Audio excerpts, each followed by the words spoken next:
جس دن آپ کے محاصرے کو جب 20-25 دن ہوئے تو آپ اپنی چھت کے اوپر کھڑے ہوئے، باغیوں سے خطاب فرمایا، ان کو کہا کہ تمہیں یاد ہے کہ رسول اللہ نے فرمایا تھا کہ جو یہ روما کا کنواں جو خرید کر مسلمانوں کے لیے وقف کرے گا تو اس کو جنت کی بشارت ہے؟ تو سارے نیچے سے کہنے لگے ہمیں یاد ہے۔ جو کس نے خرید کے وقف کہا؟ آپ نے کہا تمہیں یاد ہے کہ رسول اللہ نے فرمایا تھا کہ جو مسجد نبوی کی توسیع کے لیے زمین کا ٹکڑا خرید کر اس کے اندر شامل کرے گا اس کے لیے جنت واجب ہے؟ کہا ہاں یاد ہے۔ کہا کس نے خریدا؟ کہا آپ نے خریدا۔ کہا کہ تمہیں یاد ہے کہ جیش العسرہ پہ رسول اللہ نے فرمایا کہ جو اس لشکر کو تیار کرے گا اور جو اس کے اندر پیسے لگائے گا اس کے لیے جنت کی بشارت ہے، اور مجھے جب میں نے یہ پورا کیا تو آپ نے فرمایا کہ آج کے بعد عثمان پر کوئی دوش نہیں۔ تو کہا ہمیں یاد ہے۔ تو کہا کہ کس نے کیا؟ کہا وہ آپ نے کیا۔ تو کہا کہ اللہ کے بندو تمہیں یہ بات یاد ہے کہ حضور صلی اللہ علیہ وسلم نے فرمایا کہ 3 وجوہات کے علاوہ مسلمان کی جان لینی جائز نہیں ہے۔ ایک یہ کہ وہ شادی شدہ ہو کر زنا کرے تو اس کے اوپر حد جاری ہوتی ہے، یعنی رجم ہوتا ہے اس کا۔ میں نے تو زمانہ جاہلیت میں بھی زنا نہیں کیا، میں تو جب مسلمان نہیں تھا تب بھی میں نے کبھی زنا نہیں کیا۔ اور رسول اللہ صلی اللہ علیہ وسلم نے فرمایا کہ اس آدمی مسلمان کی جان لی جائے گی جو مسلمان ہونے کے بعد دوبارہ کافر ہو جائے، یعنی مرتد کی سزا موت ہے۔ تو میں تو کلمہ پڑھتا ہوں لا الہ الا اللہ محمد الرسول اللہ، میں تو مرتد نہیں ہوا۔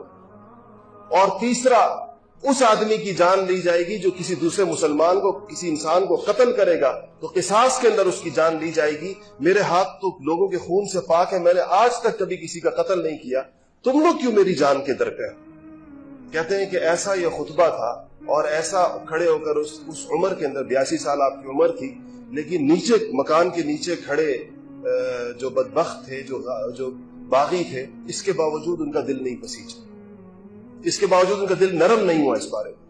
اور جس طریقے کے ساتھ، جس مظلومانہ طریقے کے ساتھ پھر آپ کی شہادت ہوئی تو باغیوں نے کہا کہ عثمان کا جنازہ نہیں اٹھانے دیں گے اور عثمان کو بقیع کے اندر دفن نہیں ہونے دیں گے۔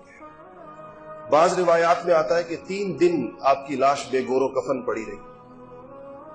پھر ام حبیبہ، ام المؤمنین حضرت ام حبیبہ رضی اللہ تعالی عنہ اپنے گھر سے نکلی۔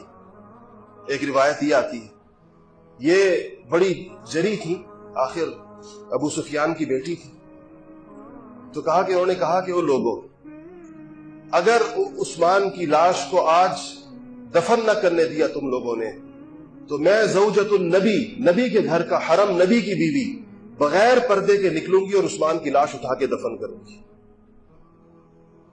جب انہوں نے یہ کہا کہ اس پر باغی تھوڑے پسیجے کہ ایسا نہ ہو کہ ام المؤمنین کہا کہ میں بغیر حجاب کے، میں بغیر نقاب کے گھر سے نکلوں گی اور میں عثمان کی لاش کو اٹھاؤں گی اور میں اس کو دفن کروں گی، میں دیکھتی ہوں کہ نبی کی بیوی کا رستہ کون روکتا ہے۔ اس پر ان لوگوں نے اس کی اجازت دی تو رات کو آپ کا جنازہ اٹھایا گیا۔ اور بعض روایات میں آتا ہے کہ جب باغیوں کو پتا چلا کہ عثمان کا جنازہ ہے تو اپنے گھروں کی چھتوں سے پتھر پھینک کے اس جنازے کے اوپر۔ بقیع میں دفن سے منع کیا گیا تھا۔ ایک باغ تھا جو بقیع کے ساتھ بالکل متصل تھا اور خود عثمان غنی کی ملکیت تھا، اس باغ کے اندر ان کو دفن کیا گیا لے جا کر۔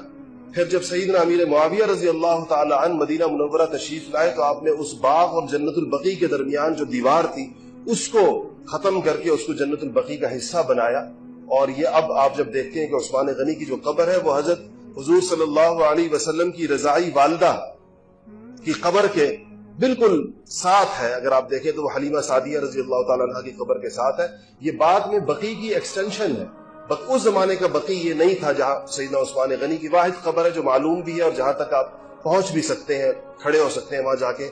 باقی قبروں کے تو نشانات تقریباً مٹا دیے گئے ہیں۔ احاطہ معلوم ہے کہ اس احاطے میں فلاں ہے، یہ اہل بیت کا احاطہ ہے، یہ حضور کی پھوپھیوں کا احاطہ ہے، اور اس طرح باقی احاطے معلوم ہے، لیکن بالتعیین قبر جو معلوم ہے ان بڑے صحابہ کے اندر وہ سیدنا عثمان غنی رضی اللہ تعالی عنہ کی۔